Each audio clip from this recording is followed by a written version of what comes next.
Hello C final students, welcome back to Sarang C classes. तो चलिए continue करते हैं इंडेक्स 36 इंपेयरमेंट ऑफ एसेट्स। इससे लास्ट लेक्चर में हम जब मैं आपको पढ़ा रहा था तो उस टाइम पे क्या हुआ कि कुछ लास्ट के 10-15 मिनट्स का लेक्चर रिकॉर्ड नहीं हो पाया, तो उसको मैं आज दोबारा से कवर करता हूं।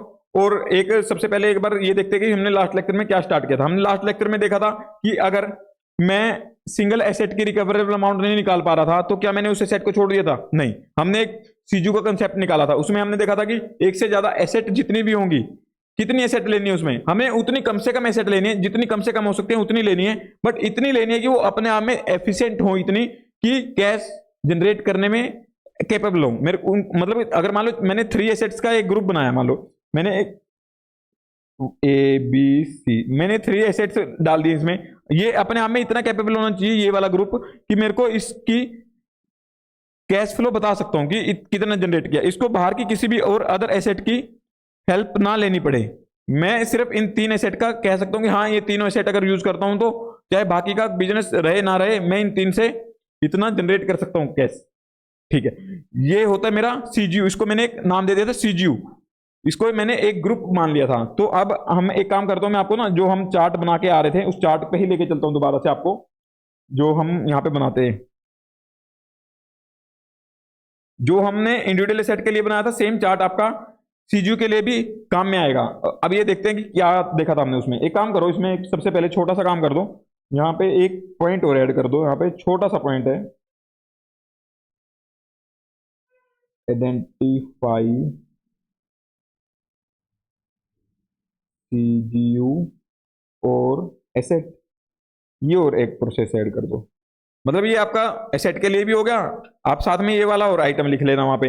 अगर आपका इंडिकेशन एग्जिस्ट करता है, ये दोनों के लिए है, एसेट के इंडिविजुअल एसेट के लिए भी और सीजू के लिए भी। अगर आपका कोई इंडिकेशन एग्जिस्ट करता है, कौन सा अंदर बाहर की कुछ खबरें हमने देखी थी कौन सी थी, तो हमें क्या करना होता था, हमें टेस्ट करना होता था कि कहीं मैं उतना अमाउंट रिकवर ना कर पाऊं जितना मैंने बुक्स में शो किया हुआ है। हाँ, तो उसके लिए मेरे को क्या चाहिए था, कैरिंग अमाउंट चाहिए थी, रिकवरेबल अमाउंट चाहिए थी। तो हम कैसे प्रोसेस चलता था, अगर ये एग्जिस्ट करता है तो मैं आइडेंटिफाई करूंगा कि कौन सी सीजू है या कौन सी सेट है, तो वहां पे नोट कर दूंगा मैं ये। उसके बाद कैरिंग अमाउंट निकालता हूं, अगर दी हुई है क्वेश्चन में तो डायरेक्ट लिख देता हूं। फिर रिकवरेबल अमाउंट निकालता हूं, उसके लिए मेरे को 2 आइटम चाहिए होती थी, फेयर वैल्यू और लेस कॉस्ट टू डिस्पोजल और वैल्यू न्यूज। इसमें से हायर वाला रिकवर करना चाहूंगा मैं। फिर मैं टेस्ट करता था इन दोनों का, कंपेयर करता था आपस में कि कम ज्यादा कौन सी है। अगर टेस्ट पास हो जाता था तो मैं इंपेयरमेंट लॉस बुक कर देता था। इंपेयरमेंट लॉस बुक हो गया तो उसके बाद एंट्रीज के थ्रू करता था मैं, तो उसके बाद मैं रिवाइड कैरिंग अमाउंट निकालता था और फ्यूचर ईयर्स में जो डेप्रिसिएट करूंगा उस एसेट को या सीजी को, उन एसेट्स को, तो रिवाइड डेप्रिसिएशन के अकॉर्डिंग करूंगा एसेट्स को। ठीक है, तो अब इसके अंदर मैं जब बात करता हूं कैरिंग अमाउंट की, कि हम कैरिंग अमाउंट कौन सी लेंगे सीजीयू की, जब मैं इंडिविजुअल एसेट की बात कर रहा था तो मैं जो बुक्स में आती थी मेरी कैरिंग अमाउंट, जो बुक्स में शो हो रही थी होती थी वही वाली ले लेता था। अब हमारे स्टेप सेम है, तो हमें सीजीयू कौन सा है वो क्वेश्चन में दिया होगा या फिर आइडेंटिफाई कर लेंगे। हमने कल के लेक्चर में काफी एग्जांपल्स क्वेश्चंस करके देखे हैं। और उसके बाद मेरा नेक्स्ट स्टेप आता कैरिंग अमाउंट का। कैरिंग अमाउंट इंडिविजुअल के केस में मैं जो बुक्स में शो होती थी वही ले लेता था, बट सीजीयू के केस में क्या लूंगा मैं, आइए मैं आपको थोड़ा एग्जांपल से समझाता हूं एक बार। जैसे कि मान लो मेरे पास एक मशीन ए है, एक मशीन बी है और कुछ इन्वेंट्री भी रखी हुई है मेरी। अगर मैं आपको कहूं कि मैं मशीन ए का, कोई आप मेरे से पूछे कि कितना कैश जनरेट करके दे रही है, मैं कहूंगा नहीं, मैं इसका मशीन ए का नहीं बता सकता, क्योंकि मशीन ए बी के साथ ही कैश जनरेट कर पाएगी और सी के साथ, सी नहीं मतलब ये इन्वेंट्री के साथ। ठीक है, और मैं कहूंगा, वो कहेगा कि बी का बता दो अकेला, मैं बी का भी नहीं बता सकता, कहूंगा कि ये तीनों का एक साथ ही बता सकता हूं।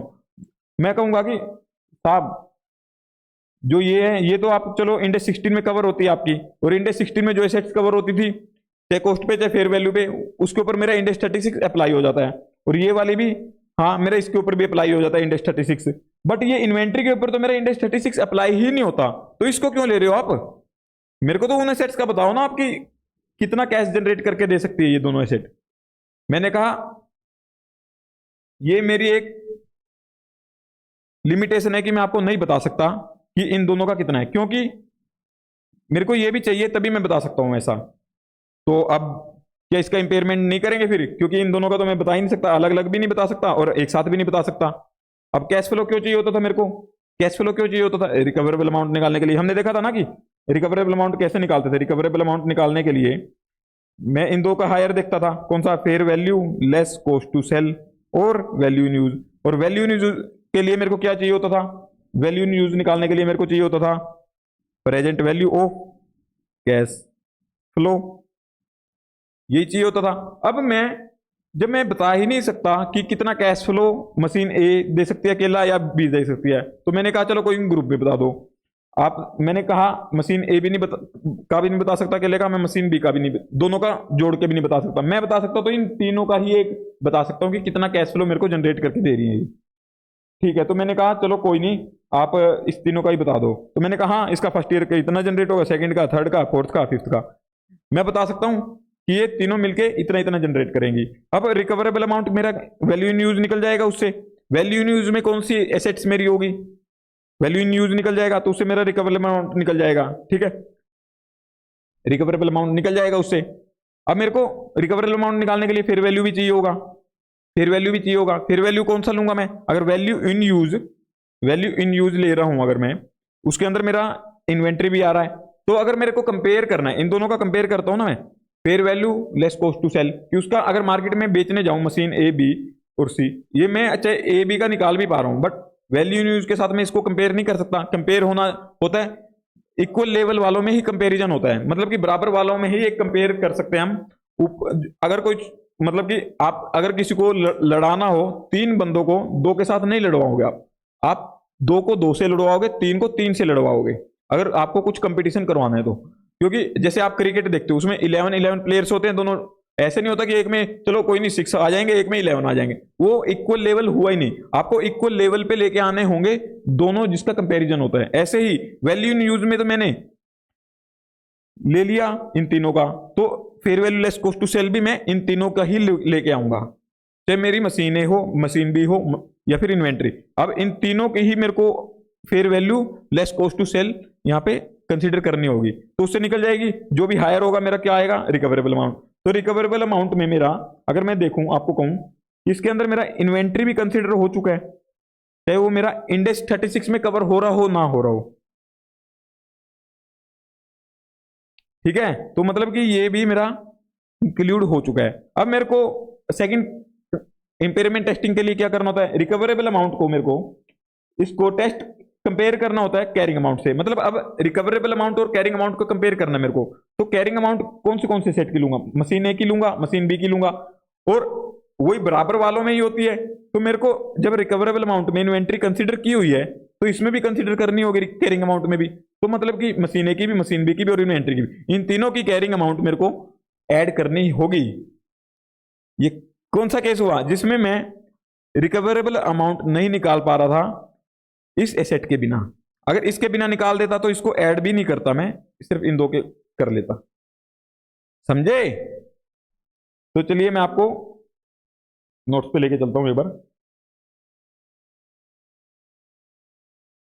हम क्या कर रहे हैं अब? सेकंड कंसेप्ट है मेरा calculation of carrying amount of CGU. मेरे को सीजीयू की कैरिंग अमाउंट निकालनी है। ठीक है, अब सीजीयू की कैरिंग अमाउंट कैसे निकालता हूं मैं?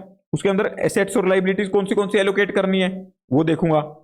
ठीक है, तो carrying amount of CGU includes only those assets that can be attributed directly or allocated on a reasonable and consistent basis. इसके अंदर मेरे को सिर्फ उन एसेट्स को ऐड करना है, सीजीयू की कैरिंग अमाउंट में उन्हीं एसेट्स को ऐड करना है जो कि डायरेक्टली एट्रीब्यूटेड है या फिर एलोकेट होती है रीजनेबल और कंसिस्टेंट बेसिस पे। मतलब कि जिन एसेट्स के बिना मेरा वो कैश उसका बता ही नहीं सकता, वो वाली सारी इसमें ऐड हो जाएंगी। ठीक है, और डजंट इंक्लूड लाइबिलिटी। हाँ, ये वाला मैं आपको एग्जांपल से समझाता हूँ, ये वाला पोर्शन भी सेम लॉजिक वही वाला रहेगा जो अभी ये वाला करके आया है, इस ये वाला लॉजिक आपका सेम रहेगा। अभी मैं यहाँ पे एग्जांपल बताता हूँ। अब ये लगाओ, मेरी एक माइन है, ठीक है जी। अब माइन को मेरे को क्या है कि मेरे को माइन जब कंप्लीट हो जाएगी, जब हमने इंडेक्स 16 भी किया था तो हमने देखा था कि एसेट मेरे को, अगर मान लो लैंड का एग्जांपल लिया था हमने, वहां पे लैंड मेरे को इसी कंडीशन पे मिली थी कि मेरे को जब उसको रिटर्न करूंगा, लैंड को रिटर्न करूंगा जब, मतलब कि मेरी यूजफुल लाइफ के बाद इतने टाइम मेरे को यूज करनी है, वापस करूंगा, लीज पे ली थी मैंने लैंड, तो मेरे को उसको रिस्टोर भी करके देना होगा। हमने प्रेजेंट वैल्यू उसकी ऐड की थी जब उसकी कॉस्ट निकाल रहे थे। Present value of restoration dismantling and decommissioning liability, तो उसमें ऐड की थी, और एक पोर्शन हमने लाइबिलिटी में बुक किया था उसका जो प्रेजेंट वैल्यू आई थी। मतलब एक पोर्शन मेरा ऐड हो गया, मतलब सेम अमाउंट मेरा उसमें ऐड हुआ था सेट की कॉस्ट में, और सेम अमाउंट मेरा एज ए लाइबिलिटी बुक्स में रिकॉग्नाइज किया था। ठीक है, अब मेरे को लगा लो ये माइन है, इसके अंदर एक मेरी लाइबिलिटी भी जुड़ी हुई है कि मेरे को इसको एक टाइम के बाद रिस्टोर करना है, तो उसकी मैंने आज की डेट में इसमें ऐड की हुई है। तो मतलब इसकी अगर प्रेजेंट वैल्यू कहूँ, उसकी प्रेजेंट वैल्यू ऑफ रिस्टोरेशन की कॉस्ट कितनी है इसमें, मेरी बुक्स में अभी शो हो रही है, ये लाइबिलिटी शो हो रही है प्रेजेंट वैल्यू ऑफ रिस्टोरेशन, मतलब ये मेरी एज ए लाइबिलिटी शो हो रही है अलग से भी, कितनी हो रही है, मान लो 1 लाख की शो। ठीक है, अब ये मेरी बुक्स में शो हो रही है। अब मैं क्या करता हूं, इसकी रिकवरेबल अमाउंट निकालनी है मेरे को, रिकवरेबल अमाउंट निकालने के लिए क्या करता हूं मैं, fair value less cost to sell. अब मैं इसका निकालने लगा, देखूंगा कि मार्केट में कितने की सेल कर सकता हूं इसको, अगर बेचने मतलब बिकेगी तो कितने की बिक जाएगी मेरी, कितना पैसा आएगा मेरे पास। तो मैंने कहा कि इसका 5 लाख आ जाएगा आपके पास। ठीक है, तो अब जो 5 लाख आएगा, मान लो मैंने आपको दे दी, 5 लाख मेरे पास आ गया, तो ऐसे लाइबिलिटी भी तो आपके पास गई है, वो कौन सी, जो ये रिस्टोर करने की लाइबिलिटी है, ये तो मैंने अपनी बुक्स में शो की हुई है। अब आप पता नहीं कौन सा रेट मानोगे, वो आपके ऊपर है, लाइबिलिटी आपकी लगेगी, ये तो मेरी कैरिंग अमाउंट है, बट मैं तो ये देखूंगा ना कि मेरे को पैसा कितना आ रहा है। ठीक है, कैरिंग अमाउंट को देखता नहीं हूं मैं कि कितना मैं माइनस वगैरह करूं, नहीं। ठीक है, अब मैं आपको 5 लाख में सेल कर दिया है। अब एक टाइम के बाद अगर मैं कहूं कि एक टाइम के बाद जब आपका एसेट का यूजफुल लाइफ कंप्लीट हो जाएगा, इसका माइन का, तो आपको रिस्टोर करनी होगी, तो रिस्टोर करने की कॉस्ट आपकी लगेगी। ऐसे तो होगा नहीं कि आप मेरे को कहोगे सर आप कर दो रिस्टोर, हमने यूज कर लिया है, नहीं, वो भी आपके पास ही गई है लाइबिलिटी, तो आपको ही रिस्टोर करनी होगी। तो अब मैं यहाँ पे बाइफरकेशन नहीं कर सकता इसमें, लाइफ मतलब जो 5 लाख है, जो मेरी ये लगा लो कि रिकवरेबल अमाउंट बनी है मेरी 5 लाख की। ठीक है, तो रिकवरेबल अमाउंट में मेरा लाइबिलिटी भी इंक्लूड हो चुकी है, अब मेरी एसेट कैसे इंक्लूड होती है, उसमें एडिशन का पोर्शन होता है, लाइबिलिटी उसमें नेगेटिव कर देती है उसका पोर्शन, क्योंकि मैं एसेट आपको दूंगा अगर, तो आप मेरे को पैसा दोगे, अगर मैं कहूंगा कि आप मेरी जगह आप पे कर दो, लाइबिलिटी भी नहीं तो मेरे को पे करनी पड़ती वो जब यूजफुल लाइफ के बाद। अब आपके पास चली गई है, तो जब यूजफुल लाइफ उसकी एंड होगी तो आपके पास लाइबिलिटी एसेट है, तो आप ही उसको खर्चा करोगे, तो उसमें से कुछ कम करके मेरे को दोगे। ठीक है, तो अब मैं आपसे पूछा कि आप मेरे को बता दो, आपने इसमें से लाइबिलिटी का कितना अमाउंट कम करके दिया मेरे को, लाइबिलिटी का कितना अमाउंट कम करके दिया, एसेट का कितना दिया आपने, आप नहीं बता पाओगे, आप कहोगे मैं नहीं बता सकता। मैंने कहा अरे भाई बता दे मेरे को, अपनी बुक्स में इंपेयर करनी है एसेट्स को। एक्चुअली वहां पे हम सिर्फ मार्केट में देख रहे हैं, कोई अभी बायर है, मतलब सेल कर नहीं रहे, हम सिर्फ देख रहे हैं कि अगर मेरे को सेल करनी पड़ेगी तो कितना, तो मतलब कि मैं बता नहीं सकता कि उसमें एसेट और लाइबिलिटी कितने कितने अमाउंट की होगी। ठीक है, मेरे को इतना पता कि अगर कोई मेरे को मिल रहा है बायर इसका, तो 5 लाख में एग्री हो रहा है वो इसको लेने के लिए, लाइबिलिटी भी उसके पास चली जाएगी। ठीक है, तो अकेली का मैं कहूंगा कि अगर लाइबिलिटी वो मतलब पॉसिबल है ही नहीं कि मैं किसी को बेच दूं उसके बाद रिस्टोर मैं कर दूं, पॉसिबल मेरे लिए है ही नहीं कि वो रिस्टोर मैं करके दूं आपको। ठीक है, ना मार्केट में ऐसा चलता ना ऐसा होता, तो मतलब कि लाइबिलिटी तो उसके साथ जा ही जाएगी, और रिकवरेबल अमाउंट निकालूंगा तो उसमें मेरा मतलब कि लाइबिलिटी वाला पोर्शन इंक्लूड होगा ही होगा, मतलब कंसिडर होगा ही होगा। तो मेरे को कैरिंग अमाउंट निकालते हुए जब मैं सीजू का कैरिंग अमाउंट, इसका माइन का कैरिंग अमाउंट निकालूंगा, ठीक है, तो इसमें मेरे को जो माइन की एसेट की कॉस्ट है वो तो ऐड, माइन की एसेट की जो मैं अपनी बुक्स में शो करके आ रहा हूँ कैरिंग अमाउंट, वो तो ऐड करनी है, माइनस करूंगा इसमें से जो लाइबिलिटी मेरी शो हो रही है ये वाली, ये भी मैं इसमें से माइनस कर दूंगा लाइबिलिटी को, तो जो आएगी वो वाली मेरी कैरिंग अमाउंट मानी जाएगी। इससे कंपैरिजन करने के लिए, कंपैरिजन बराबर वालों में होता है, उसने लाइबिलिटी कंसिडर की, हाँ मैं भी करूंगा कंसिडर, जब बराबर हो जाएंगे तो फिर कंपैरिजन होगा, फिर देखेंगे कि क्या इंपेयरमेंट टेस्ट पास हुआ या फेल हुआ। ओके, आई होप आपको समझ आ गया होगा, ये सेम लॉजिक था। मेन कहने का मकसद ये है, चलो यहाँ पे रीड करवा देता हूँ, उससे ही लग जाएगा आपको पता, मकसद डजंट इंक्लूड लाइबिलिटी, इसमें वैसे हम लाइबिलिटी ऐड नहीं करते हैं, हम सिर्फ एसेट्स को ही ऐड करते हैं, और वो भी मेजरली वही एसेट्स ऐड करते हैं जो हमारी इंडेक्स 36 में कवर होती है। बट हमने देखा था कि कुछ और एसेट भी ऐड करनी पड़ जाती है अगर मेरी रिकवरेबल अमाउंट उसके बिना नहीं निकल पा रही थी। ऐसे ही लाइबिलिटी भी मेरे को कंसीडर करनी पड़ी अगर मेरी उसके बिना रिकवरेबल अमाउंट नहीं आ पा रही है। Unless the recoverable amount of CGU can't be determined without consideration of this liability. ठीक है, इन्होंने कहा doesn't include liability unless, but include करनी पड़ सकती है कब, recoverable amount of CGU can't be determined without consideration of, अगर मैं रिकवरेबल अमाउंट नहीं निकाल पा रहा हूं उस लाइबिलिटी को कंसिडर किए बिना। मैं नहीं बता सकता कि अगर मैं ये कहूं कि पॉसिबल ही नहीं है, वो पॉसिबल ही नहीं है कि मैं उसको इतने टाइम के बाद रिस्टोर करके दूं, नहीं। तो इसका एक काम करते हैं, इलस्ट्रेशन 6 पे चलते हैं जल्दी से। ऐसे के स्टडी मटेरियल पे इलस्ट्रेशन 6 पे आइए। मैं निकाल चुका हूं इलस्ट्रेशन 6, आप भी निकाल लीजिए जल्दी से। चलिए चलते हैं चलते हैं चलते हैं।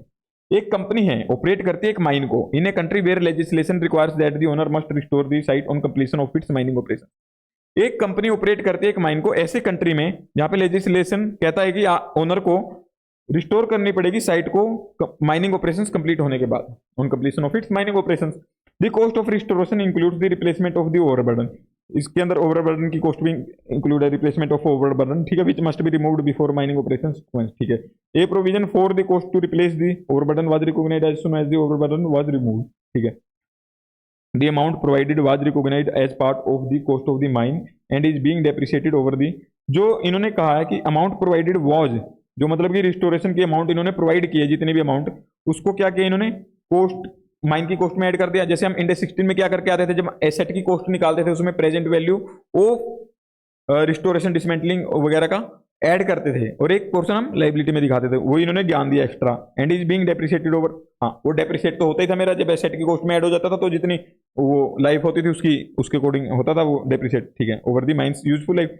The carrying amount of the provision for restoration, इन्होंने कैरिंग अमाउंट दे दी इसकी, जो प्रोविजन बनाया इन्होंने रिस्टोरेशन कॉस्ट का, मतलब कि ये क्या होगी मेरी लाइबिलिटी, लाइबिलिटी होगी ना ये, ठीक है। तो ये 500 की दे रखी है, which is equal to the present value of restore, present value restoration cost की, वही ये बाद में ज्ञान दे रहे हैं जो हम पहले इंडेक्स 16 में करके आ चुके हैं। ये लेट चल रहे हैं, इनका साबुन स्लो है, इनको नया साबुन दो। The entity is testing the mine for empire, तो ये क्या करते हैं, एंटिटी टेस्ट करते हैं माइन को इंपेयरमेंट के लिए। The CGU for the mine is, तो ये कहते हैं कि सीजीयू है जो, वो माइन कंप्लीट को ही हम मानते हैं कि एक सीजीयू है।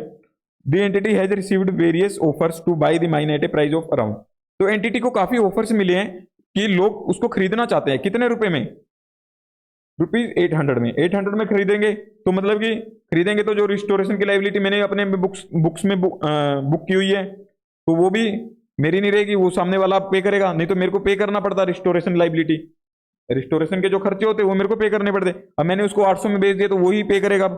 ऐसे तो है नहीं कि वो मेरे को कहेगा सर मैंने अब यूज कर लिया अब आप वो रिस्टोर कर दो उसको, नहीं, ऐसा होगा ही नहीं।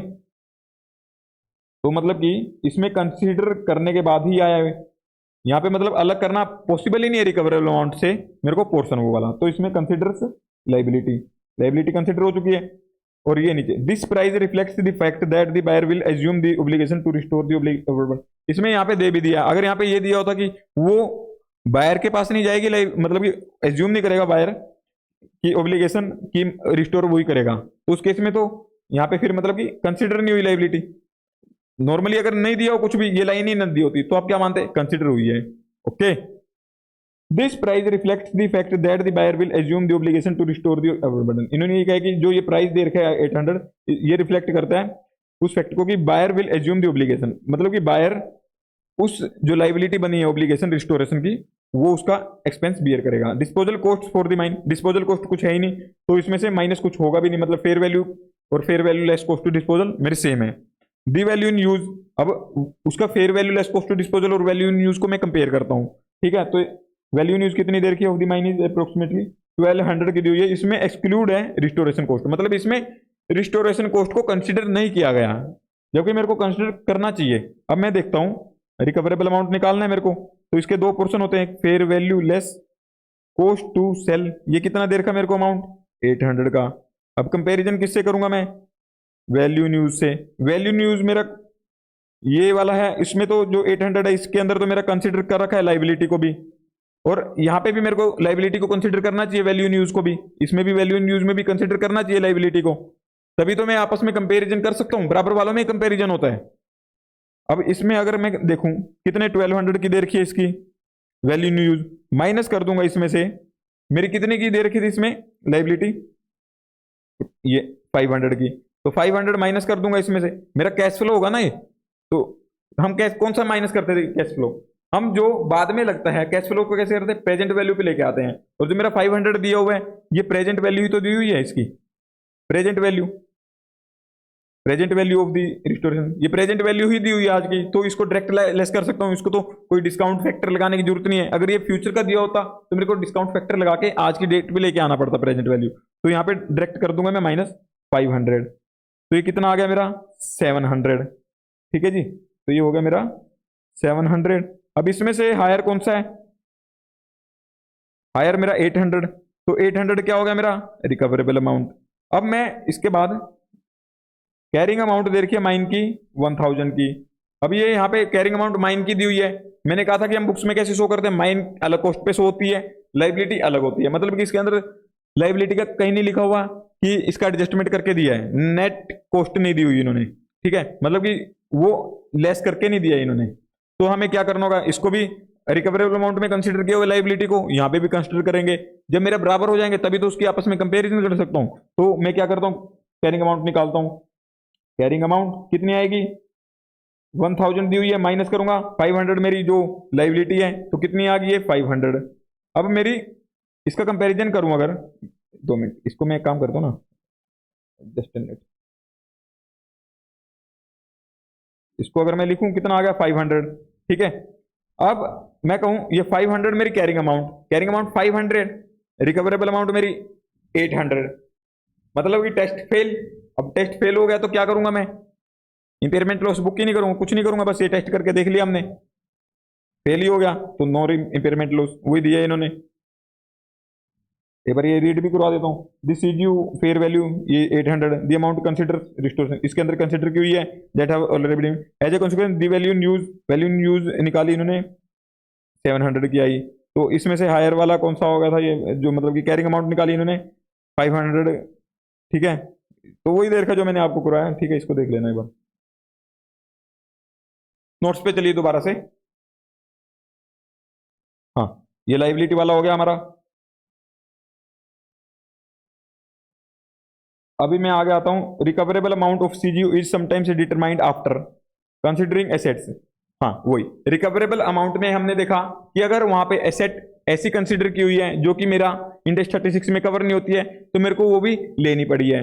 अगर लाइबिलिटी वैसे वैसे मैं लेता नहीं हूँ, इंडेक्स 36 में जो एसेट्स आते हैं वही लेता हूँ, सीजू का पार्ट उन्हीं को बनाता हूँ, बट ऐसी कुछ एसेट्स दी हुई है जो 36 से बाहर हैं, बट मेरे को लेनी पड़ी है उसको, रिकवरेबल अमाउंट नहीं निकाल पा रहा था, तो मेरे को बराबर करना था उनका कंपैरिजन करने के लिए, तो मैंने कैरिंग अमाउंट में भी उनको कंसिडर करना पड़ेगा। और लाइबिलिटी मैं वैसे नहीं लेता हूं, उसमें माइनस नहीं करता हूं, बट रिकवरेबल अमाउंट मैं तभी निकाल पाता हूं जब उसको लाइबिलिटी को कंसिडर करूं, तो मेरे को बराबर करना हो तो लाइबिलिटी कैरिंग अमाउंट में भी मेरे को लेनी पड़ेगी। तो वही यहाँ पे देख रखा है, डजंट इंक्लूड लाइबिलिटी, और ये recoverable amount of CGU is sometimes determined, जो रिकवरेबल अमाउंट है ना कई बार डिटरमाइन करना पड़ता है कंसिडरिंग एसेट, जो मतलब सीजू का पार्ट नहीं, जैसे उसमें इन्वेंटरी नहीं पार्ट, बट उसको कंसिडर करना पड़ा था मेरे को, और लाइबिलिटी को भी कंसिडर करना पड़ा था, वैसे मैं कंसिडर नहीं करता हूं, तो मेरे को कैरिंग अमाउंट में भी इंक्रीज, कैरिंग अमाउंट भी इंक्रीज करनी पड़ेगी एसेट की, अगर एसेट ली हुई है उसमें ऐसी, और लाइबिलिटी होगी तो डिक्रीज करना होगा, क्योंकि मैंने बताया था ना लाइबिलिटी माइनस होती है एसेट ऐड हो जाती है। तो इसके बाद आते हैं एक इलस्ट्रेशन और करवानी है मेरे को आपको, इलस्ट्रेशन 14 पे आइए जल्दी से, जल्दी से इलस्ट्रेशन 14 पे पहुंच जाइए। अगर आपको मजा आ रहा है मतलब कि कंसेप्ट में समझने में काफी मतलब क्लियर हो रहे हैं आपके कंसेप्ट लॉजिक्स, तो जल्दी से चैनल को सब्सक्राइब कर लो, बेल आइकन को प्रेस कर दो, लाइक करो, कमेंट करो, दोस्तों को शेयर करो।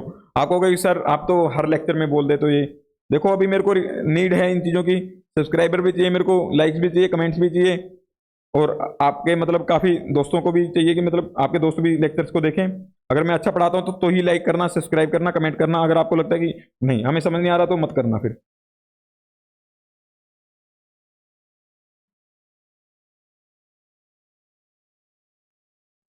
मैं आपका बेनिफिट देख रहा हूँ, आप भी मेरा थोड़ा बेनिफिट देखो, मैं कितना दिल लगा के आपको पढ़ाता हूँ। एक पब्लिशर है, ओन करता है 150 मैगजीन टाइटल्स को, विच 70 वर परचेज एंड 80 वर सब्सक्राइब्ड। हाँ, मतलब कि एक पब्लिशर है जो मतलब कि 150 मैगजीन टाइटल्स को ओन करता है, उसका मतलब उसके पास है, जिसमें से उसने 70 तो परचेज किया और 80 उसने खुद क्रिएट किए हैं। तो मतलब कि हमने देखा था जब इंडेक्स 38 कर रहे थे कि जो पब्लिशिंग टाइटल्स वगैरह होते हैं, मैगजीन टाइटल्स वगैरह होते हैं, वो क्या होते हैं, इंटेंजिबल एसेट होते हैं मेरे, ठीक है। तो मतलब कि इंटेंजिबल एसेट वाला इंडेक्स के अंदर जो एसेट्स होती हैं वो मेरी, उसके ऊपर इंडेक्स 36 एप्लीकेबल होता है, ठीक है। मतलब कि इसका इंपेयरमेंट टेस्ट करना पड़ सकता है अगर इसमें देर का होगा कुछ। The price paid for a purchase magazine title is recognised as an, हाँ वही ज्ञान दे दिया जो मैंने अभी दिया। The cost of creating magazine titles and maintaining the existing titles are recognised as an expense. तो मतलब कि जो मेंटेन करने पड़ते हैं इनको एग्जिस्टिंग टाइटल्स वगैरह या फिर क्रिएशन वगैरह, उनको साथ साथ में ही एक्सपेंस की तरीके से रिकॉग्नाइज करते जाते हैं। Cash inflow from direct sales and advertising are identifiable for each magazine title. तो ये कहते हैं कि जैसे मान लो मेरा एक मैगजीन टाइटल्स हैं 1 2 3 4 5, इनके पास 150 है, ऐसे मैंने 5 ले लिया यहाँ पे। अब कहते हैं कि जो एक मैगजीन टाइटल ये है 1, इसका मैं अलग से बता सकता हूँ कि कितना कैश फ्लो जनरेट हो रहा है, कितना एडवर्टाइजिंग इनकम हो रही है, 2 का अलग से बता सकता हूँ, ठीक है। तो ऐसा है, अगर cash flow inflow from identifiable है फॉर ईच मैगजीन टाइटल, हर एक का बता सकता हूँ। तो मतलब कि हर एक का मैं अलग अलग से टेस्ट कर सकता हूँ इंपेयरमेंट का। तो मतलब कि इसको कह सकता हूँ कि ये अपने आप में एक सीजू, ये अपने आप में एक सीजू है, सीजू को या असेट को कुछ भी कह लो आप, मतलब कि इनको सेपरेटली मैं कर सकता हूँ impairment testing. The level of advertising income for a magazine title depends on the range of titles in the customer segment to which the magazine title relate. जो लेवल ऑफ एडवर्टाइजिंग इनकम है एक magazine title की, वो depend करती है range of titles in the customer segment to which the magazine title relate.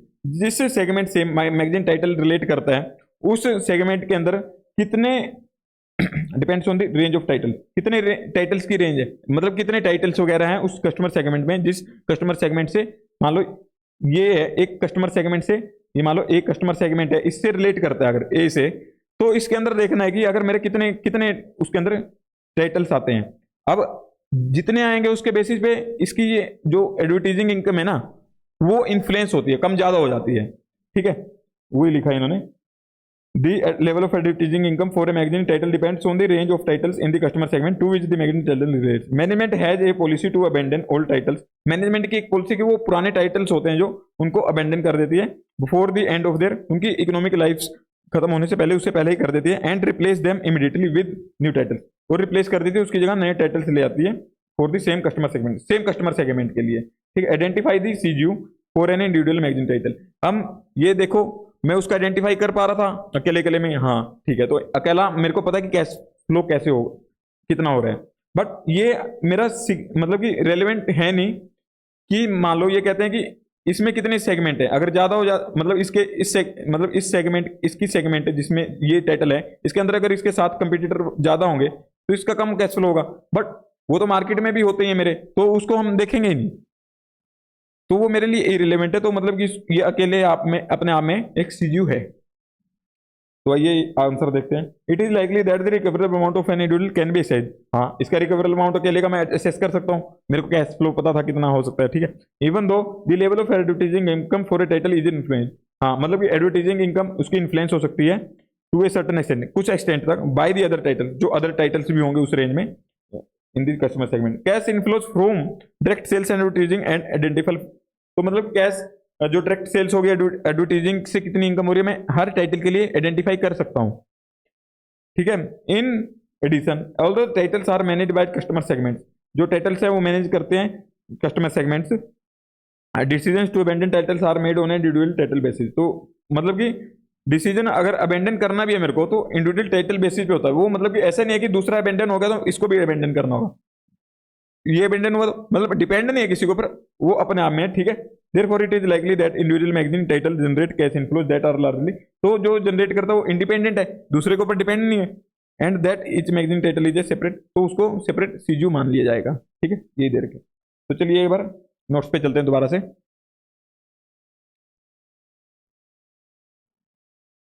हाँ जी, तो अभी आप देख के आए थे उन एसेट्स को कि हम कैसे कैसे इसमें एलोकेट करेंगे।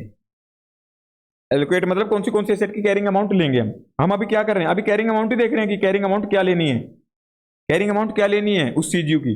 हमने देखा कि कुछ एसेट्स और लाइबिलिटी, उनमें से कौन से एसेट लाइबिलिटी की लेंगे, ठीक है, उनकी डायरेक्ट हो जाती थी। बट गुडविल वगैरह होती है, जो गुडविल होती है इसको ऐड कौन से सीजीयू में करेंगे, क्योंकि गुडविल मेरा अपने आप में कैश जनरेट नहीं करती है, और गुडविल में भी मेरी मल्टीपल एसेट्स में काम आती हो।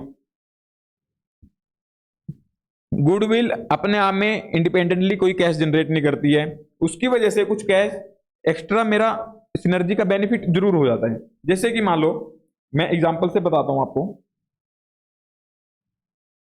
एग्जांपल से करते हैं बातें सारी। एक बार मैं वाटर ड्रिंक कर लेता हूं।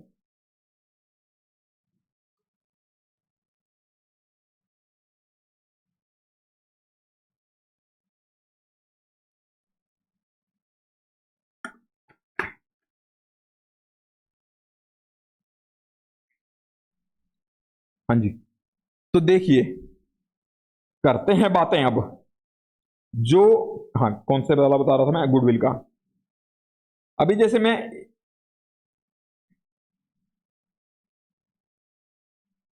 क्या किया, गुडविल कब दिखती है मेरी बुक्स में, कब शो होती है, मेरी तभी शो करता हूँ बुक्स में, कैरिंग अमाउंट निकाल रहा हूँ। अगर मेरी बुक्स में गुडविल होगी, उसको भी ऐड करने की कह रहे हैं सीजीयू में, तो उसको सीजीयू में कैसे ऐड करें, वही देखना हमें। गुडविल सेल्फ जनरेटेड तो बुक्स में शो नहीं होती, बुक्स में कौन सी वाली गुडविल शो होती है, जो मैंने बिजनेस कॉम्बिनेशन के टाइम पे अराइज होती है वो वाली, ठीक है।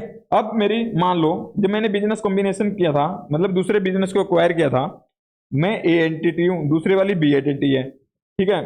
मेरे एक सीजीयू, मतलब ये सीजीयू, सीजीयू के नेम दे देता हूं, सीजीयू 1 है, सीजीयू 2 है, सीजीयू 3 है, ठीक है। मेरे एंटिटी में 3 सीजीयूज हैं, और जो बी एंटिटी एक्वायर की थी, उसको एक्वायर करने की वजह से कुछ मेरे को ना बेनिफिट, कुछ गुडविल जनरेट हुई। मान लो गुडविल क्या होती है, मेरी परचेज कंसिडरेशन, और उसका बेनिफिट होता है कि कितनी नेट एसेट्स मेरे को मिली, और उसको उसके बदले में कितना पैसा दिया मैंने, तो मेरा गुडविल कुछ आ गई। तो अब जो यहाँ से सेगमेंट, इसके पास भी कुछ सीजीयूज वगैरह कुछ भी लगा लो, कुछ मल्टीपल एसेट्स थी इसके पास भी, ठीक है, 1 2 3 4 5 6, जो भी एक्स वाई जेड जो एसेट्स ली है मैंने, या फिर जो भी इनकी सीजीयूज थी, वो सारी आई होंगी। उस वजह से क्या हुआ कि मेरा जो सीजीयू 1 था, जो सीजीयू 1 था, और यहाँ पे इनका भी मान लेते कि एक सीजीयू था इनके पास भी, या फिर जो कुछ एसेट्स थी वो ली इसमें, तो उस वजह से क्या हुआ कि जो मेरा मैनेजमेंट, जो एक मैनेजमेंट स्टाफ बैठा रखा था मैंने, मैनेजमेंट का स्टाफ बैठा हुआ था जो मैनेज करता था चीजों को, ठीक है, जो भी कुछ ऑपरेशन वगैरह होते थे, मेरे को सीजीयू 1 को जो मैनेज करता था ना, वो इसकी कुछ एसेट्स को मैनेज कर लेगा। और जब मैं एंटिटी बी थी, वो क्या करती थी, उसने इन एसेट्स को मैनेज करने के लिए भी कुछ अलग मैनेजमेंट स्टाफ को हायर किया हुआ था। बट मेरे को क्या हुआ कि इसकी पहले कॉस्ट ज्यादा लग रही थी, अब इनमें दोनों में डिवाइड हो जाएगी तो मेरी कम हो जाएगी इसकी कॉस्ट। तो मैं कह सकता हूं कि ये कॉम्बिनेशन करने की वजह से मेरे को कुछ बेनिफिट मिला सीजीयू 1 में, सीजीयू 1 में बेनिफिट मिला। तो हम कह सकते हैं कि जो गुडविल आई है, गुडविल का बेनिफिट इसको, इसके अंदर एलोकेट होना चाहिए सीजीयू 1 में। क्यों? क्योंकि बिजनेस कॉम्बिनेशन की वजह से जिसको सिनर्जी का बेनिफिट होता है, उसमें मैं अपना गुडविल को एलोकेट कर दूंगा, ठीक है। आइए देखते हैं अब ये किस रेशो में करेंगे, कैसे करेंगे, क्योंकि एक के जगह मल्टीपल में भी हो सकता है। तो एक बार यहाँ पे कंसेप्ट पे चलते हैं। उसमें हमें क्या होता है कि रीजनेबल बेसिस पे करना होता है, आपस में प्रोपोर्शनेट। तो एक बार मैं आपको रीड करवाता हूँ इसको।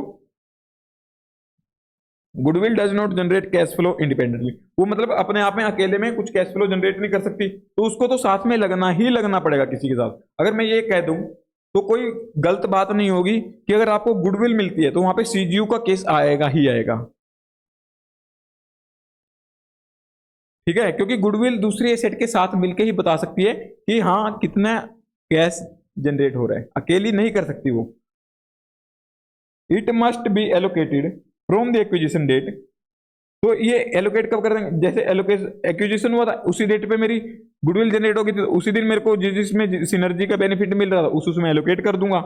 To each of the acquirer's CGUs or group of सीजूज, मतलब कि एक सीजू हो सकता है या फिर मल्टीपल सीजूज हो सकते हैं, या फिर ऐसा हो सकता है कि मैं एक सीजू 1 और सीजू 2 के लिए तो बता नहीं सकता, दोनों का मिलकर बता सकता हूँ कि इन दोनों को कितना गुडविल की वजह से बेनिफिट होगा। तो ऐसा कैसे भी हो सकता है,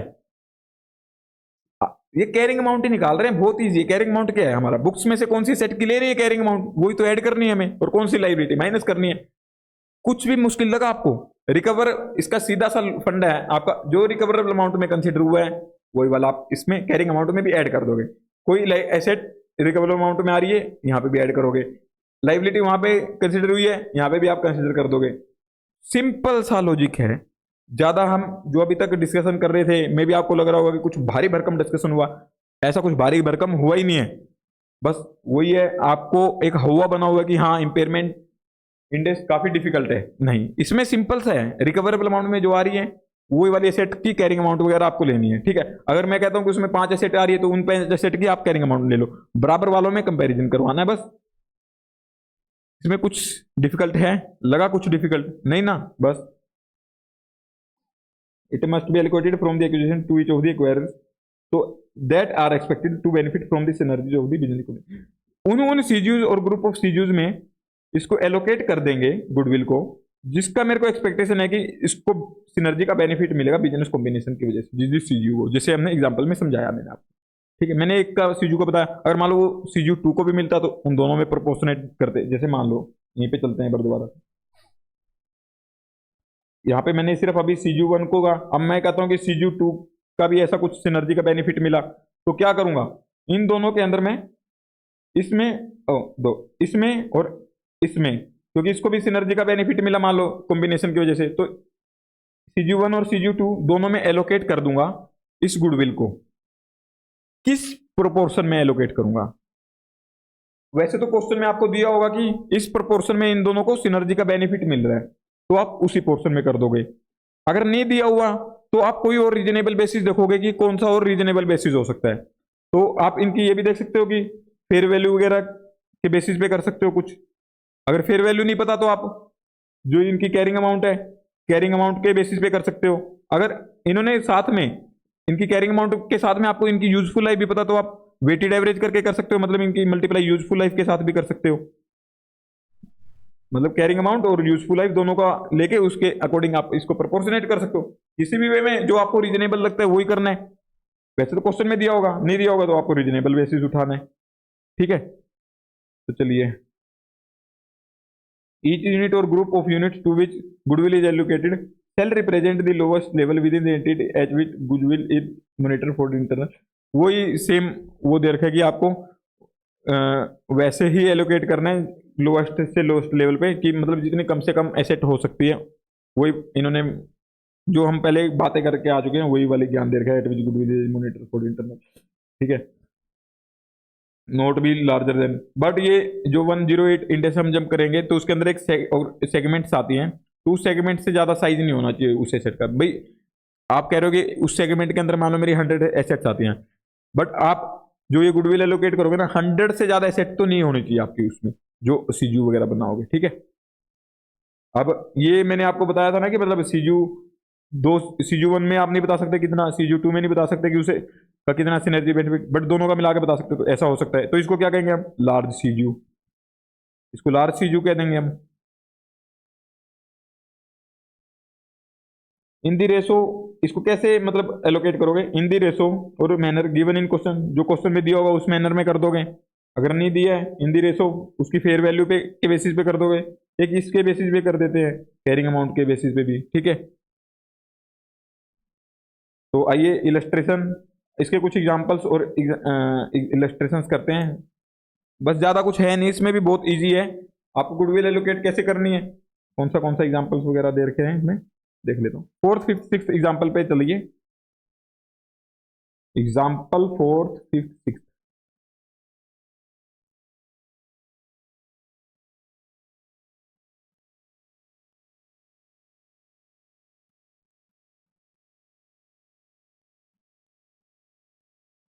आ गए, मजा आ रहा है आपको लेक्चर्स देखने में?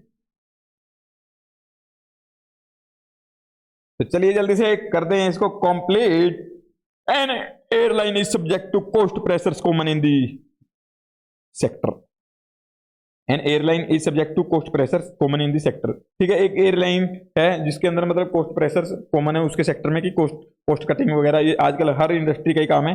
It requires another operation with a similar international operation. उन्होंने क्या किया, एक दूसरे मतलब कि इट एक्वायर्स अनदर, उन्होंने एक और ऑपरेशंस को एक्वायर कर लिया, मतलब बिजनेस कॉम्बिनेशन वगैरह किया विद सिमिलर इंटरनेशनल, उनके जिसको एक्वायर किया उसके सिमिलर इंटरनेशनल ऑपरेशंस हैं on the basis it can reduce it's work force and asset base, जिसके बेसिस पे कि ये वर्क फोर्स और एसेट बेस कम कर सकते हैं। ठीक है, it will combine it's operational management. तो मतलब ये ऑपरेशनल जो मैनेजमेंट है, मैनेजमेंट जो ऑपरेशनल मैनेजमेंट है उसको इंक्लूडिंग क्या क्या, sales, reporting, HR functions into one head office and consolidate all aircraft maintenance in a single site that currently has capacity. तो मतलब कि ये है कि पहले जो ऑपरेशन दूसरी कंपनी चला रही होगी वो अपने रिसोर्सेज रखे होगी, उसने अपना सेल्स डिपार्टमेंट रखा होगा, रिपोर्टिंग, एचआर वगैरह सब रखे होंगे, इसने भी अपने रखे होंगे। तो अब क्या करेंगे कि अब अगर देखो इसने 10 एम्प्लॉइज रखे थे, इसने भी 10 रखे हुए थे, तो 20 एम्प्लॉइज की कॉस्ट लग रही थी, बट अब एक कॉम्बिनेशन हो गया तो अब सिर्फ 10 एम्प्लॉइज की कॉस्ट लग रही है मान लो, या फिर 12 एम्प्लॉइज की, बट 20 की नहीं लग रही है, अब कम हो गई है, ये इन्होंने यहाँ पे दिया है। ठीक है, these cost savings are the synergies of the business combination. जो ये कॉस्ट सेविंग्स हुई है ना, मतलब उतने एम्प्लॉइज की कॉस्ट कम हुई है, तो ये सिनर्जीज है बिजनेस कॉम्बिनेशन की वजह से हुए हैं। और goodwill would therefore be allocated to the CGU or group of CGU that benefit from. जो जो सीजीयूज को इस कॉस्ट सेविंग का मतलब एम्प्लॉइज कम की वजह से जिस जिस सीजीयू के एम्प्लॉइज कम हुए होंगे, मान लो ये लगा लो जिस सीजीयू को बेनिफिट हुआ इस कॉस्ट सेविंग का, उसमें एलोकेट कर देंगे हम गुडविल को, वही लिख करेगा। अब ये एग्जाम्पल 5th, मैं ये एग्जाम्पल आपको डिटेल में करवा के आ जाऊंगा, इसलिए बस ये एक रीड ही दे रहा हूँ इसको। एक माइनिंग एंटिटी है, ठीक है, जो एक्सट्रैक्ट करती है मेटल ओर को, जिसका कोई एक्टिव मार्केट नहीं है until it has been through a, मतलब कुछ प्रोसेसेस करेगी, मतलब एक माइनिंग एंटिटी है वो मेटल ओर निकालती है, बट उसका मेटल ओर का कोई एक्टिव मार्केट नहीं है, उसको क्या करना पड़ता है, उसको कुछ प्रोसेसेस से निकालना पड़ता है, रिफाइनिंग और स्मेल्टिंग प्रोसेस वगैरह से, उसके बाद उसकी मतलब सेल होती है। The entity consider the CGU to comprise the smelter together with the individual mines. तो चाहती है कि सीजू के अंदर वो एक स्मेल्टर को भी लेके आए और इंडिविजुअल माइंस वगैरह को भी उसमें ऐड कर दे। When the entity acquires a mine, तो जो वो माइन को एक्वायर करती है तो synergy relate to cost savings as the mines fixed cost are already covered by the existing refining operations.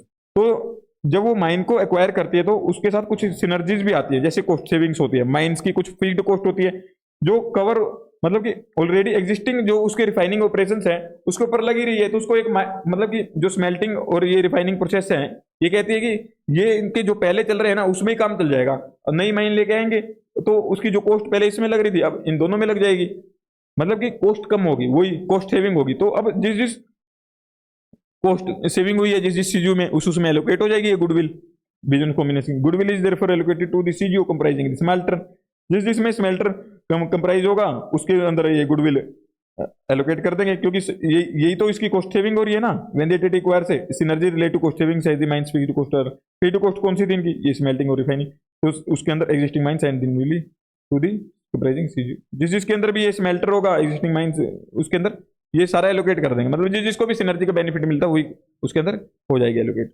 एक ग्लोबल कंज्यूमर है प्रोडक्ट्स कंपनी, एक ग्लोबल कंज्यूमर प्रोडक्ट्स कंपनी है जो एलोकेट करती है goodwill at the operating segment level, वो operating segment level पे goodwill को एलोकेट कर रही है। ठीक है, purchase a company best known for razors और लेजर, उन्होंने क्या किया एक कंपनी को एक्वायर किया जो रेजर्स और रेजर ब्लेड्स को बनाती थी।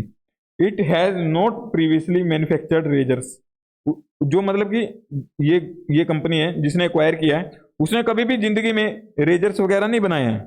It has not previously manufactured razors although उसके जो grooming products operating segment does manufacture, but वो अदर सेविंग प्रोडक्ट्स बनाती है, रेजर्स नहीं बनाती बट सेविंग प्रोडक्ट्स बनाती है। और the acquirer expects that it will be able to increase sales of its saving product. तो जो जिसने एक्वायर किया उसको लगता है कि रेजर्स का जो उसने बिजनेस एक्वायर किया उसकी वजह से उसके जो सेविंग प्रोडक्ट्स थे ना उनकी सेल्स भी इंक्रीज हो जाएगी, मतलब कि सिनर्जी का बेनिफिट मिल गया, सिनर्जी का बेनिफिट उसकी सेल्स इंक्रीज होगी, तो उसमें भी कुछ गुडविल अगर जनरेट हुई होगी बिजनेस कॉम्बिनेशन के टाइम पे तो उसके अंदर एलोकेट हो जाएगी। ठीक है, although association with the target companies rather say no assets of the acquired business are allocated to the grooming products operating segment। ये कहते हैं 2 मिनट कहाँ पे था, हाँ, the manufacture expect it will increase through, हाँ, इसकी सेविंग प्रोडक्ट्स की सेल इंक्रीज होगी through association with the target company's razors and through branding. तो उसकी ब्रांडिंग और रेजर्स की वजह से उसकी सेल इंक्रीज हो जाएगी।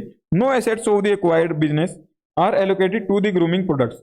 जो सेल एसेट्स की मतलब जो एक्वायर बिजनेस किया उसकी कोई भी एसेट ग्रूमिंग प्रोडक्ट्स पे बिजनेस पे एलोकेट नहीं हुई है, कोई भी एसेट एलोकेट नहीं हुई है, तो क्या गुडविल कर सकते हैं? हाँ कर सकते हैं, क्योंकि सिनर्जी का बेनिफिट देख रहे हैं ना, उसको मिला है। But this segment will benefit from the synergy of the, तो जो उनकी ग्रूमिंग प्रोडक्ट्स की एक सेगमेंट थी उसको सिनर्जी का बेनिफिट मिला है। And therefore goodwill from the, तो गुडविल एक्विजिशन की वजह से जो आई है उसको एलोकेट हो जाएगी। ठीक है, आई होप आपको समझ आ गया होगा। मतलब सिंपल सा गुडविल के केस में जिस जिस चीजों को उसका कॉम्बिनेशन की वजह से सिनर्जी के बेनिफिट मिल रहे हैं उसमें एलोकेट हो जाएगी। अब वैसे तो क्वेश्चन में दिया होगा तो आपको उसके बेसिस पे करना है, अगर नहीं दिया हो तो आपको जो भी रीजनेबल बेसिस लगे कि हाँ इसको इतना बेनिफिट वगैरह मिला तो उसके बेसिस पे करके आओगे। अगर वो भी नहीं पता तो आप फेयर वैल्यू के बेसिस पे देख लो, फेयर वैल्यू के बेसिस पे ज्यादा आपको रीजनेबल लगता है तो वैसे कर दो, अगर अदरवाइज आप कैरिंग अमाउंट के बेसिस पे कर लो, अगर यूजफुल आई भी दे रखी है तो वेटेड वाले के अकॉर्डिंग कर लो। ठीक है, अभी ये मैंने आपको करवा दिया, इसका एक इलस्ट्रेशन 7th और करना है हमें। ओके, इलस्ट्रेशन 7th पे चलिए जल्दी से।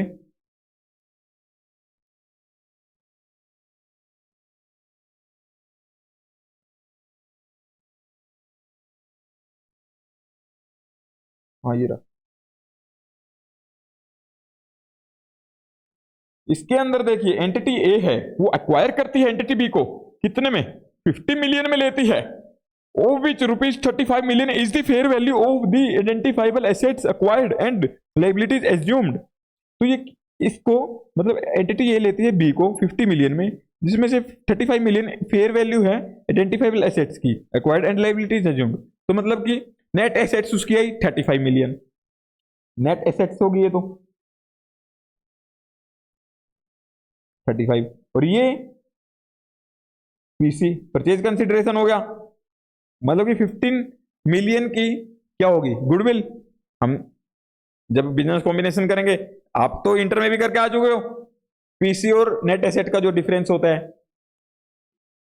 हम पीसी कितनी ज्यादा दे रहे हैं, पीसी इसमें 15 मिलियन ज्यादा दी है इससे, तो हमारा क्या हो गया 15 मिलियन गुडविल। ठीक है, the acquisition of B limited is to be integrated into two of entities CGU, entity A के सीजू में जो एक्विजिशन ऑफ बी लिमिटेड है ना उसको इंटीग्रेट करना है इनको, मतलब उसके एंटिटी ए जो जिसने एक्वायर किया उसके 2 सीजू हैं, हाँ टू सीजू हैं, उसके अंदर ही उसको मिला देना उसको with the net assets being allocated as follows. ठीक है, तो CGU1 CGU2 बीइंग एलोकेटेड, तो ऐसे ऐसे इन्होंने एलोकेट किया fair value of acquired intangible assets and identifiable assets and intangible assets.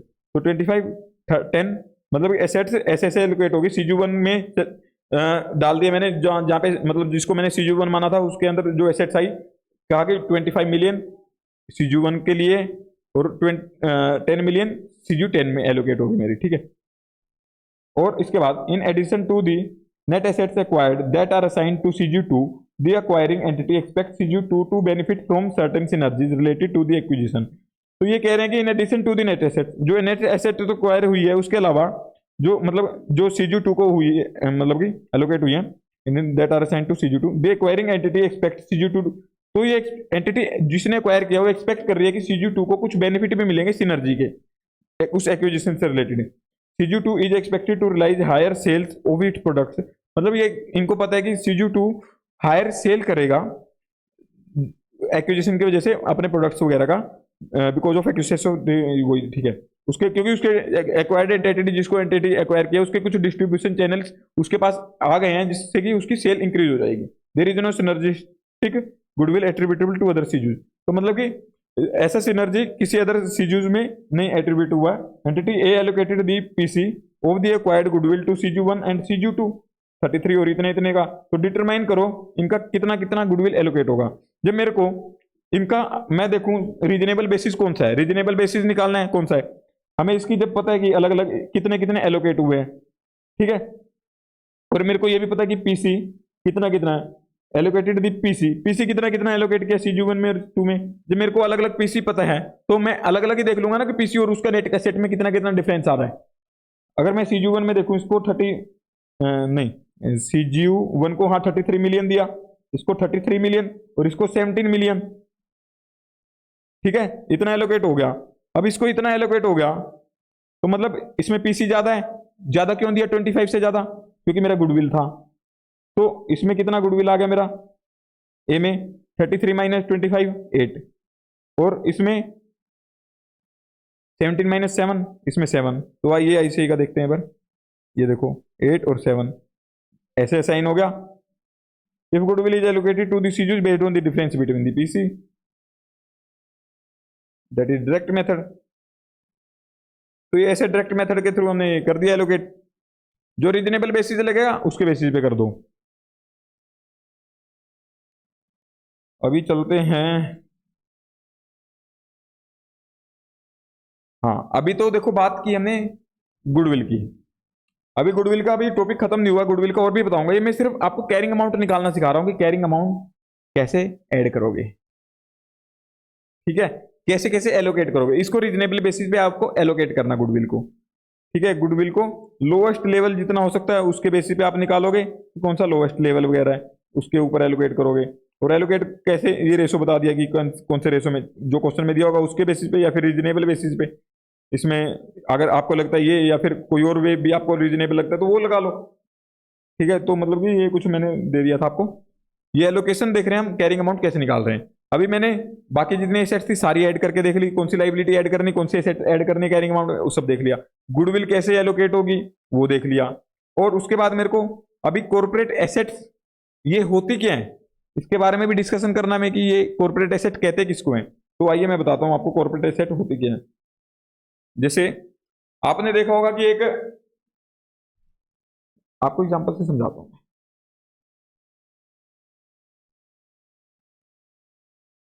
जैसे एक कंपनी है XYZ, इसकी दो फैक्ट्री लगी हुई है।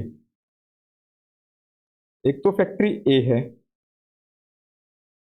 एक इसकी है फैक्ट्री बी। फैक्ट्री ए भी कैश जनरेट कर रही है, फैक्ट्री बी भी कैश जनरेट कर रही है। बट XYZ जो ये है ये एक हेड ऑफिस है, ये अपने आप में कुछ कैश जनरेट नहीं कर रहा, कैश जनरेट नहीं कर रहा। बट जो इनके अकाउंट्स वगैरह मेंटेन होते हैं सारे यहाँ पे होते हैं XYZ पे, मतलब हेड ऑफिस में। अब हेड ऑफिस से ही सारा यहाँ पे मैनेज होता काम। यहाँ पे तो लेबर्स मेरी काम करी जा रही है, मशीनें चल रही हैं, बट सारा मैनेज यहीं से हो रहा है। अगर हेड ऑफिस नहीं होगा तो मेरा फैक्ट्री ये मैनेज नहीं हो पाएगी, फैक्ट्री बी में मैनेज नहीं हो पाएगी। और आपको पता है कि अगर बिजनेस मैनेज ना हो तो वो चलता ही नहीं है फिर। तो अगर मैं कहूँ ये तो जनरेट नहीं कर रही है कैश फ्लो, बट ये कर रही है, ये कर रही है, तो मेरे को जो इसकी कॉस्ट है उसको इस और इसमें कुछ एलोकेट करनी चाहिए। जैसे मैंने गुडविल की थी, बट गुडविल कैसे की थी, सिनर्जी के बेनिफिट के अकॉर्डिंग, कि मैं देखूंगा कि बेस्ट रीजनेबल बेसिस कौन सा बनेगा कि जिससे कि उसको सिनर्जी के अकॉर्डिंग उसमें एलोकेट कर दूं। अगर नहीं बन रहा था तो मैंने उसके वे भी देखे, फेयर वैल्यू के बेसिस पे कर सकता हूँ या फिर कैरिंग अमाउंट के बेसिस पे कर सकता हूँ। कैरिंग अमाउंट के साथ में अगर यूजफुल लाइफ भी दे रखे तो मैं वेटेड कर सकता हूँ कैरिंग अमाउंट और यूजफुल लाइफ का, उसके बेसिस पे उनको डिवाइड कर सकता हूँ सीजूज में जिसमें आ रहा बेनिफिट। अभी अगर मैं कॉर्पोरेट एसेट की बात करता हूं तो उसके अंदर मेरे को नहीं पता कि ये कितना कैश जनरेट कर रहा है। सिनर्जी का बेनिफिट वो आप क्वेश्चन में वैसे तो दिया होगा किस बेसिस पे करना है। अब इसमें सिनर्जी वगैरह कैसे निकालोगे आप, इसकी वजह से कितना बेनिफिट मिल रहा है इसको, ये तो मैनेज कर रहे हैं ना। इसमें सिनर्जी का बेनिफिट निकालना इजी नहीं है, तो इसके अंदर आप कैसे डिवाइड करोगे, इसमें एलोकेशन कैसे करोगे। इसके अंदर आप चाहे तो जो क्वेश्चन में दिया हो, जैसा क्वेश्चन में दिया हो, जो क्वेश्चन में दिया हो,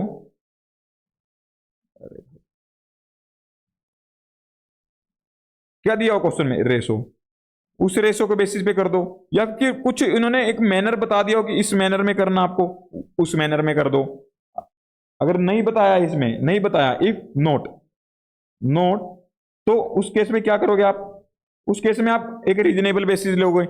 अगर कोई और लगता है कि आपको बढ़िया रीजनेबल बेसिस है तो उसके बेसिस पे कर दोगे। अगर नहीं पता लग रहा तो कैरिंग अमाउंट के बेसिस पे कर दोगे।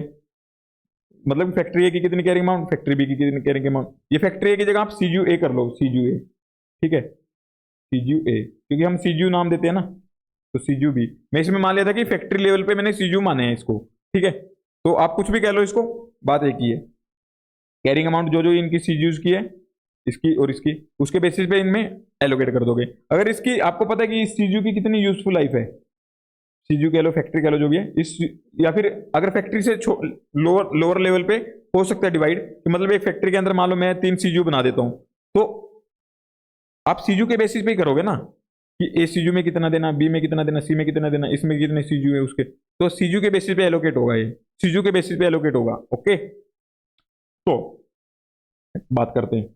अब मेरे को पता है कि सीजीयू की कितनी कैरिंग अमाउंट है इस सीजीयू की, ठीक है, कैरिंग अमाउंट के बेसिस पे कर दोगे। अगर मेरे को पता है कि सीजीयू की यूजफुल लाइफ भी पता है मेरे को कि कितनी इसकी यूजफुल लाइफ है, तो मल्टीप्लाई यूजफुल लाइफ भी ले लोगे, ठीक है। तो आप इसके बेसिस पे जो आएगा उसके बेसिस पे आप एक प्रोपोर्शनेट कर लोगे। आपको वेटेड एवरेज तो करना आया ही था ना, कैसे करते हो, उसी तरीके से आप ये प्रोपोर्शन करते जाओगे।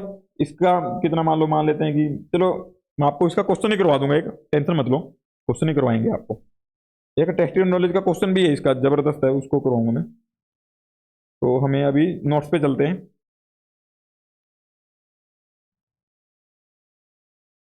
इन दी रेशो गिवन, जो क्वेश्चन में दी होगी, या फिर सीजू की कैरिंग अमाउंट के बेसिस पे, अगर यूजफुल लाइफ भी दी हुई है तो उसको भी मल्टीप्लाई करके वेटेड एवरेज के बेसिस पे कर दोगे आप, ठीक है। वेटेड वेट्स लगा के, मतलब यूजफुल लाइफ के वेट्स हो गए उसके साथ, कैरिंग अमाउंट के साथ। तो ये मैंने आगे एक समरी दी हुई है, ये भी बात मैं करवाऊंगा, बट उससे पहले एक इलस्ट्रेशन कर लेते हैं। इलस्ट्रेशन 8, ऐसे स्टडी मैट पे आइए, इलस्ट्रेशन 8। यहाँ पे ना मेरे को मतलब कि इससे रिलेटेड ना कोई ज्यादा जबरदस्त क्वेश्चन मिला नहीं था, तो मैं आपको ना एक वो भी करवाऊंगा साथ में, टेस्टेड नॉलेज का क्वेश्चन, क्योंकि मैं कॉम्प्रोमाइज बिल्कुल नहीं चाहता किसी भी चीज में करना, बेस्ट क्वालिटी दे रहा हूं आपको। और इसमें देखो, अर्थ इंफ्रा लिमिटेड के पास 2 सीजूज हैं, ए और बी, ठीक है। There is no goodwill within the units carrying values, तो इसके अंदर कोई गुडविल नहीं है।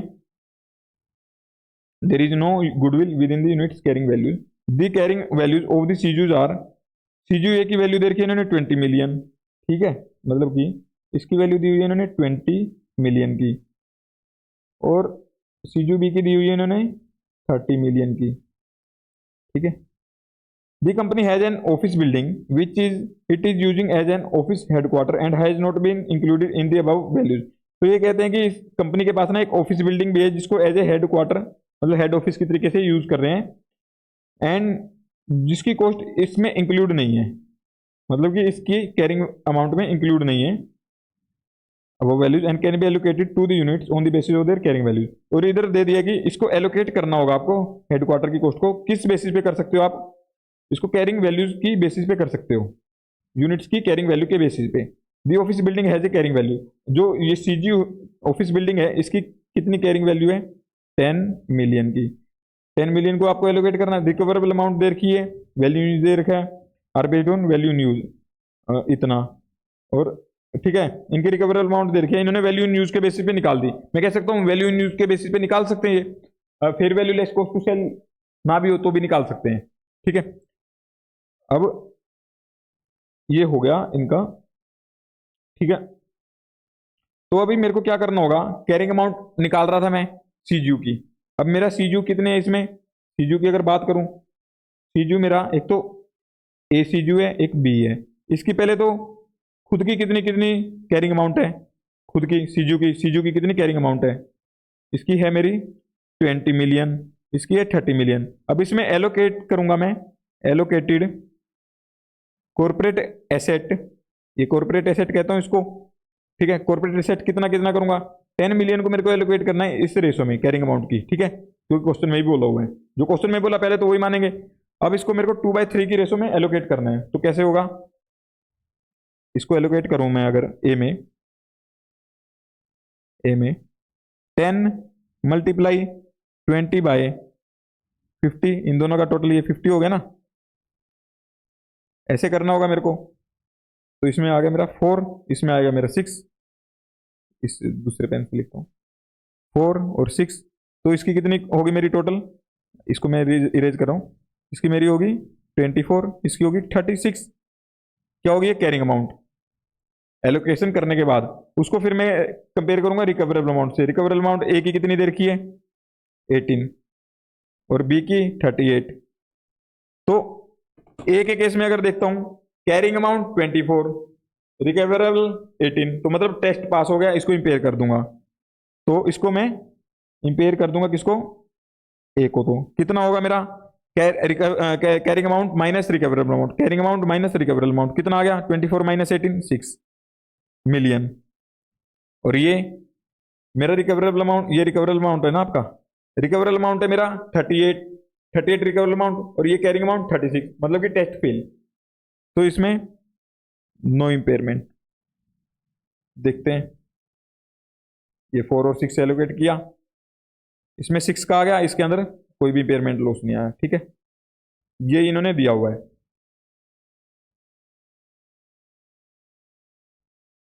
नोट्स पे ही चलते हैं, एक बार दोबारा से देखते हैं और क्या करना है। तो अभी ना मेरे को ये वाला आपका कैरिंग अमाउंट वाला पोर्शन मेरे को खत्म हो चुका है वैसे तो।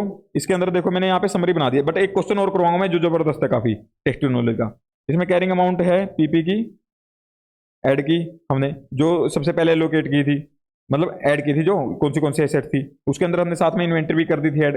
ये मतलब कि वैसे तो यही होनी चाहिए थी ऐड, बट इसके अलावा भी हमने देखी थी कुछ और भी ऐड होती थी। कौन सी ऐड होती थी वो देख ली थी हमने, पीपी की ऐड हो जाती थी, इंटेंजिबल एसेट की ऐड हो जाती थी, ये करंट एसेट भी ऐड कर देते थे अगर नहीं निकल पा रही थी। उसके बाद फिर गुडविल का कुछ पोर्शन मैंने एलोकेट किया सीजू में, अगर सिनर्जी बेनिफिट आ रहा हो उस सीजू को। कॉर्पोरेट एसेट एलोकेट की मैंने, क्यों, क्योंकि मेरा उसका अकेले का जनरेट नहीं हो रहा था, तो इसको एलोकेट करेंगे अगर कॉर्पोरेट एसेट दी हुई है आपको। ठीक है, तो मेरा ये जो आएगा फिर टोटल कैरिंग अमाउंट आ गया, मतलब ये इस सारों का टोटल मेरा कैरिंग अमाउंट हो गया टोटल। तो इस कैरिंग अमाउंट को, ये सीजू का कैरिंग अमाउंट हो गया मेरा, इसको कंपेयर करता हूं मैं फिर रिकवरेबल अमाउंट जो सीजू की दी होगी। ठीक है, बट ये मैंने एक समरी के तरीके से यहाँ पे दिया हुआ है, इसको मैं अच्छे से क्वेश्चन भी करवाऊंगा आपको। एक बड़ा जबरदस्त प्यारा सा क्वेश्चन दे रखा है टेस्ट नॉलेज में, वो हम नेक्स्ट लेक्चर में करेंगे कवर। तो तब तक के लिए भाई आप इसको रिवाइज कर लेना, मिलते हैं नेक्स्ट लेक्चर में आपसे।